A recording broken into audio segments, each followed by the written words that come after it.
क्या होगा जिस चीज को आप 5 से 10 रुपए में खरीदो और 4 से 5 महीने बाद 70 से 80 रुपए में बेचो।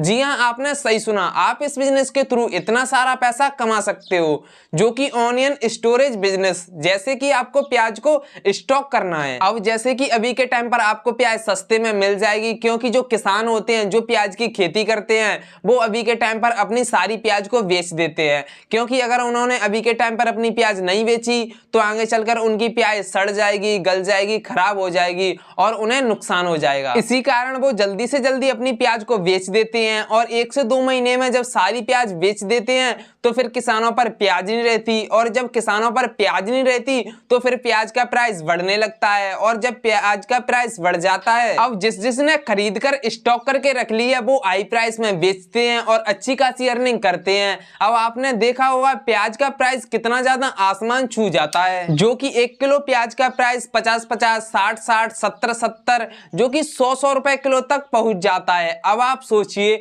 अगर आपने 10 रुपए किलो प्याज खरीदी और अगर वो 4 से 5 महीने बाद अब आपने 50 से 60 रुपए किलो बेची तो फिर आपको कितना ज्यादा प्रॉफिट होगा। अब आप कैलकुलेट कर सकते हो। तो इस वीडियो में मैं आपको बताऊंगा आप ऑनियन स्टोरेज कैसे खोल सकते हो, और ऑनियन स्टोरेज खोलने के लिए सरकार आपको 4.5 लाख रुपए की सब्सिडी भी दे रही है। अब आप प्याज को वैसे ही स्टॉक नहीं कर सकते। आपने सस्ते में प्याज खरीद ली और आपने स्टॉक कर दी, फिर आप सोच रहे हैं 4 से 5 महीने बाद मैं इसे हाई प्राइस में बेचूंगा, लेकिन 4 से 5 महीने तक वह प्याज टिक नहीं पाएगी, वह प्याज सड़ जाएगी, गल जाएगी और खराब हो जाएगी, जिससे आपको बहुत सारा नुकसान हो जाएगा। क्योंकि प्याज को स्टोर करने के नियम होते हैं, तो आपको एक स्टोरेज बनाना पड़ेगा और आप उसमें प्याज को स्टॉक कर सकते हो। तो इस वीडियो में मैं आपको बताऊंगा आप किस तरीके से स्टोरेज बना सकते हो। अब आपने इस तरीके से एक गोडाउन बना लिया, उसके बाद गोडाउन के अंदर प्याज स्टॉक करनी है, तो आपको पहले नीचे जमीन पर ईंट बिछानी है, जो कि इस तरीके से बिछानी है। सारी ईंटों में इस तरीके से गैप होना चाहिए। फिर इन ईंटों पे ऊपर जाली बिछानी है। सारी ईंटों पर जाली बिछने के बाद फिर जाली के ऊपर एक जाली का ही एक रॉयल टाइप में मोड़कर गोला सा 5 से 6 फीट ऊंचा, उस पे ऊपर पंखा लगाकर फिल्टर बना लेना है, और जाली के ऊपर सारे गोडाउन में यह फिल्टर लगा देने हैं। अब यह एक फिल्टर से दूसरे फिल्टर की दूरी 8 से 10 फीट होनी चाहिए, इससे ज्यादा नहीं होनी चाहिए, और दीवार से फिल्टर की दूरी 5 से 6 फीट होनी चाहिए। और इन फिल्टरों के चारों साइड पन्नी बांध देनी है, सारे फिल्टरों पे पन्नी बांध देनी है। बस नीचे की साइड 6 से 7 इंच खुला रखना है। और यह जो ऑनियन स्टोरेज है यह बनकर तैयार हो चुका है। अब इसमें जो कि प्याज भरनी है, प्याज भरने के बाद यह स्टोरेज कुछ इस तरीके का दिखाई देता है। तो यह स्टोरेज इस तरीके का क्यों बनाया जाता है, चलो मैं आपको बताता हूं। तो यह जो प्याज होती है, इसे अगर अपन डायरेक्ट रख देंगे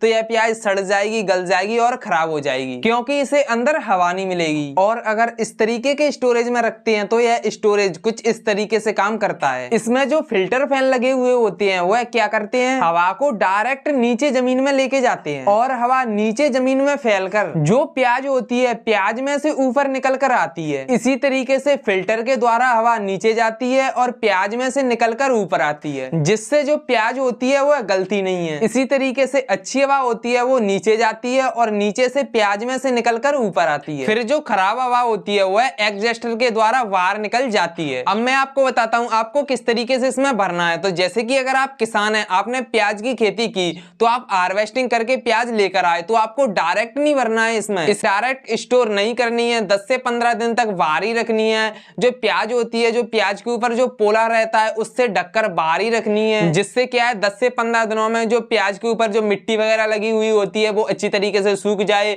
और जो प्याज की पत्ती वगैरह रहती है वो भी सूख जाए, और जिससे क्या है जो प्याज के ऊपर जो पहली लेयर लगी हुई होती है वो अच्छी तरीके से टाइट हो जाए, जिससे क्या है जो प्याज है वो ज्यादा दिनों तक स्टोर में रखी रहे। उसके बाद आपको खराब प्याज अलग कर देनी है, आपको अच्छी प्याज ही रखनी है, बिल्कुल आपको कचरा वगैरह नहीं रखना है, बिल्कुल साफ प्याज ही रखनी है। फिर स्टोर होने के बाद फिर इन पंखों को 3 से 4 दिन तक लगातार चलाना है। उसके बाद फिर गर्मियों के दिनों में फिर रात में चलाना है, दिन में बंद रखने हैं, क्योंकि दिन में गर्म हवा आएगी तो फिर रात में ही चलाने हैं। फिर जैसे कि अगर बरसात का मौसम आ गया, बरसात हो रही है, रात में ज्यादा बरसात हो रही है, तो फिर पंखों को दिन में चलाना है, क्योंकि अगर ज्यादा नमी बढ़ गई, प्याज में नमी आ गई तो प्याज उग भी सकती है, क्योंकि बरसात के टाइम पर ज्यादा नमी रहती है, इसलिए आपको दिन में ही चलाने हैं और उतने ही चलाने हैं जितनी हवा की जरूरत है। तो इस बिजनेस में सिर्फ एक बार ही इन्वेस्टमेंट आती है, उसके बाद तो फिर आपको प्याज को खरीदना है और स्टोर करना है। उसके बाद जब प्याज का प्राइस बढ़ जाए उस समय सेल करके इससे अच्छी खासी अर्निंग कर सकते हो।